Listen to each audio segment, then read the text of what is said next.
મોહરમના પવિત્ર તહેવાર નિમિત્તે ભાવનગર શહેર અને જિલ્લાના અન્ય ભાગોમાં 2 દિવસ માટે 132 કલાત્મક અને આકર્ષક તાજિયા જુલુસ કાઢવામાં આવનાર છે, જેમાં શહેરના 35 જુલુસનો સમાવેશ થાય છે। ત્યારે કાયદો અને વ્યવસ્થા જાળવવા માટે મોહરમ શાંતિપૂર્ણ રીતે ઉજવવા માટે જિલ્લા કલેક્ટર અને એસપી સહિતના અધિકારીઓ મુસ્લિમ નેતાઓના સંપર્કમાં રહેશે।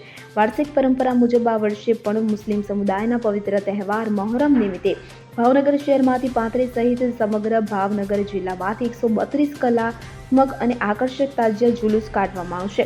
તાજા ફળો શનિવાર 5 જુલાઈના રોજ ઉપલબ્ધ થશે, જ્યારે રવિવાર 6 જુલાઈએ આસુરાના દિવસે તાજિયા ઘોડા બંદર ખાતે રાત્રિના નમાઝ યોજાશે। તો ભાવનગર શહેર અને જિલ્લામાં તાજિયા જુલુસ દરમિયાન કાયદો અને વ્યવસ્થા જાળવવા અને કોમી એકતા, ભાઈચારો અને અખાલાના વાતાવરણ સાથે તાજિયા જુલુસ સંપૂર્ણપણે શાંતિપૂર્ણ વાતાવરણમાં યોજાય તે માટે ભાવનગર જિલ્લા કલેક્ટર ડોક્ટર મનીષ કુમાર બંસલની અધ્યક્ષતામાં કલેક્ટર કચેરી યોજના હોલમાં વહીવટીતંત્ર અને મુસ્લિમ સમાજના આગેવાનો સાથે એક બેઠકનું આયોજન કરવામાં આવ્યું હતું। જિલ્લા કલેક્ટરે સંબંધિત અધિકારીઓને આ તહેવાર દરમિયાન કાયદો અને વ્યવસ્થા જાળવવા અને શાંતિપૂર્ણ વાતાવરણમાં તહેવાર ઉજવાય તે સુનિશ્ચિત કરવા નિર્દેશ આપ્યો હતો। આ બેઠકમાં નિવાસી અધિક કલેક્ટર એનડી ઉપરાંત ગોવાણી પ્રાંત અધિકારી પ્રતિભા દહિયા, નાયબ પોલીસ અધિક્ષક શ્રી આર સિંધલ સહિત સંબંધિત વિભાગના અન્ય અધિકારીઓ ખાસ ઉપસ્થિત રહ્યા હતા। ત્યારે ખાસ કરીને તાજિયા માર્ગથી આવતા બિસ્માર રોડ પર પેચવર્ક કરવાનું અને જરૂરી સ્થળોએ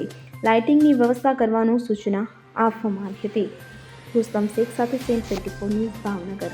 હવે જુઓ દેશ દુનિયાની તમામ ખબરો તમારી આંગળીના ટેરવે। ઉઠાવો મોબાઈલ અને ગૂગલ પ્લે સ્ટોર પરથી ડાઉનલોડ કરો અમારી CN24 ન્યૂઝ મોબાઈલ એપ।